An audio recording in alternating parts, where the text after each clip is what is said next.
నేను అదే అంటున్నాను. ఇప్పుడు జనసేన నుంచి ఎన్నికైన 21 మందికి సంబంధించి కానివ్వండి, లేకపోతే మీ అధినేత పవన్ కళ్యాణ్ గాని మాట్లాడే క్రమంలో చాలా క్లియర్‌గా ఒక హుందాతనమైన రాజకీయాలు అయితే అక్కడ కనిపిస్తున్నాయి.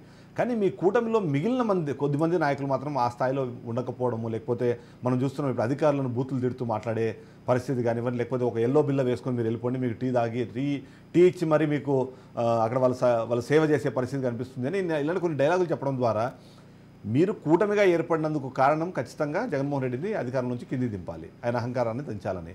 కానీ అదే తరహా అహంకారపూరితమైన వ్యాఖ్యలు మీ కూటమిలో మరికొద్దిమంది చేస్తున్నప్పుడు అది ఎక్కడైనా మీకు ఆ కాన్ఫ్లిక్ట్ ఆఫ్ ఇంట్రెస్ట్ లాగానో, లేకపోతే ప్రజల్లో ఒక రకమైన వ్యవగింపు ఏమైనా వచ్చే అవకాశం ఉందని అనుకుంటున్నారా?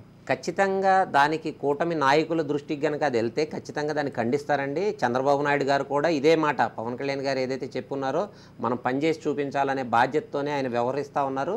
వీళ్ళు రెచ్చగొట్టే మాటలు అంటే ఎదురు వ్యక్తి రెచ్చగొడతా ఉంటే ఏమవుతారంటే ఆటోమేటిక్గా ఎమోషన్ ఫీల్ అయ్యి మాట్లాడే పరిస్థితి ఎవరికైనా వస్తుంది. ఇప్పుడు నేను మాట్లాడుకుంటున్నాం సార్, నేను ఎమోషన్ ఫీల్ అయ్యేలాగా మీరు మాట్లాడితే నేను కూడా మనుషులం కదా, మనం అందరం ఖచ్చితంగా అవుతాం. ఈరోజు మాజీ గుడివాడ ఎమ్మెల్యే ఉన్నారు, ఆయన ఈరోజు నేను ఒక ఇంటర్వ్యూ చూశాను, ఆయన మాట్లాడతాం ఏదో మాజీ ముఖ్యమంత్రి గారు వాళ్ళందరితో కలిసి మాట్లాడడానికి పిలిస్తే ఆయన ఒక ప్రెస్ మీట్లో ఏం మాట్లాడుతున్నారంటే ఈ ఎదవలు ఎలా చేస్తారో చూస్తాం. ఏంటంటే భాష ఎదవలు ఏంటండి? ఓ ముఖ్యమంత్రి ఈరోజు అంత ఘనమైన మెజారిటీతో ఎమ్మెల్యేలుగా మంత్రులుగా ఒక ముఖ్యమంత్రిగా వాళ్ళు ఉంటే ఆయన ఏం మాట్లాడుతున్నాడు?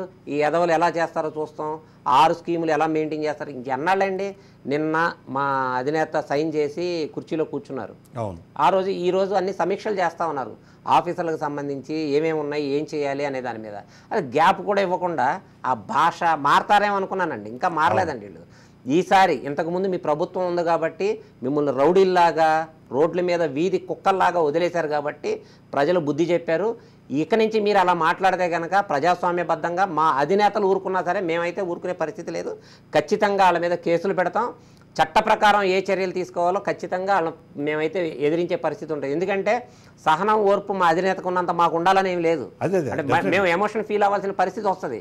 వాళ్ళ రెచ్చగొట్టే మాటలు ఇవాళకైనా మానుకోకపోతే చాలా భాష ఏంటండి ముందు అసలు అన్పార్లమెంట్ లాంగ్వేజ్ వాళ్ళు ఏం చేస్తున్నారు? ఎమ్మెల్యేలుగా ఆయన 2 సార్లు 3 సార్లు ఎమ్మెల్యేగా గెలిచి ఉన్నాడు, ఆయనకు కనీసం ఆ భాష రావాలి కదా. ఇవాళకి కూడా ఆ కోడిగుడ్డు మంత్రి ఉన్నాడు, అంతకుముందు మొన్న దాని గురించి మాట్లాడతా విశాఖపట్నంలో బయటపడిన దాని గురించి మాట్లాడతా ఆయన చెప్పింది ఏంటంటే కోడి గుడ్డు పెడుతుంది ఇండస్ట్రీ తేడానికి జరిగిందని. ఇవన్నీ విన్నాం మనం అంతా, ప్రజలన్నీ గమనించారు. అయ్యి ఇంకా ముద్ది మార్చుకోకపోతే ఎలా అండి? వాళ్ళు మారాల్సిన పరిస్థితి ఉంది కదా. ఖచ్చితంగా అంటే అధినేతలు ఎంత ఉన్నా సరే సంయమనంతో కార్యకర్తలు కూడా అదే స్థాయిలో ఉండాలని కోరుకోవడం కూడా ఒక్కొక్కసారి ఖచ్చితంగా అది కష్టమే. బట్ అదే సందర్భంలో అధినేతలు వాళ్ళని కంట్రోల్ చేయాల్సిన అవసరం ఉంది అన్నది కూడా ఒక పాయింట్ వినిపిస్తూ ఉంటుంది.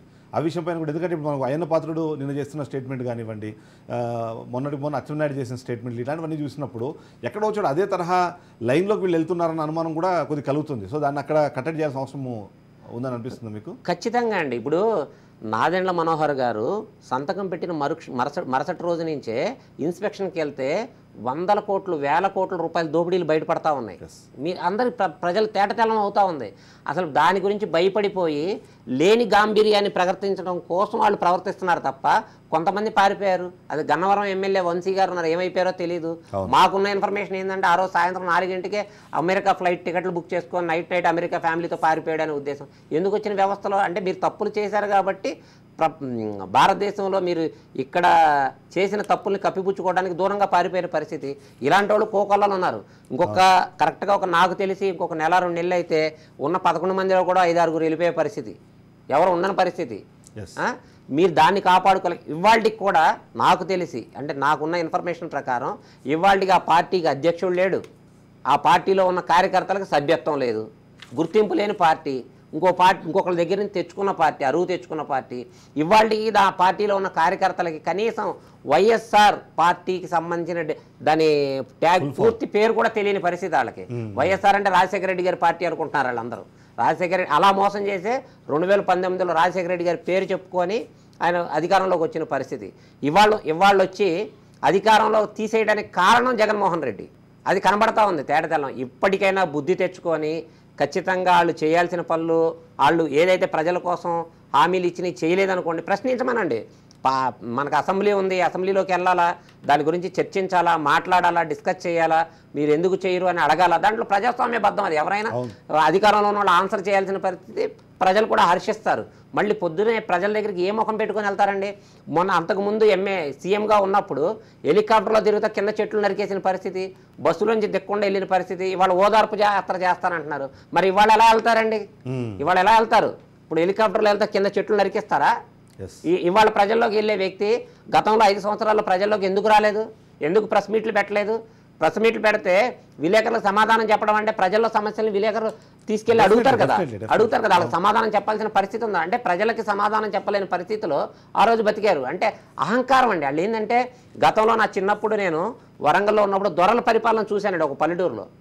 ఆ దొరలు ఎలా ఉంటారని అది మళ్ళీ నాకు గుర్తు చేశారు జగన్మోహన్ రెడ్డి గారు. అంత అహంకారపూరితమైన ధోరణి పనికిరాదు. ఇది ప్రజాస్వామ్యబద్ధం. ఎందుకంటే రాజులు వచ్చారు, రాజుగారి కొడుకు వచ్చారు, రాజుల పరిపాలన వచ్చింది, మేము చేస్తాం, రాచరికం మా చేతుల్లో ఉంది, అధికారాన్ని ఏదైనా చేస్తామంటే అంబేద్కర్ గారు మనకు అప్పచెప్పిన మనకు బాధ్యత ఏంటంటే ప్రజాస్వామ్యబద్ధంగా ప్రజలు పాలించే, ప్రజలు ఓట్లేస్తే పాలించి ప్రజలకు సేవ చేయాలని ఉద్దేశం చెప్పారు తప్ప వీళ్ళ ఇష్టానుసారం ప్రవర్తించడానికి కాదు.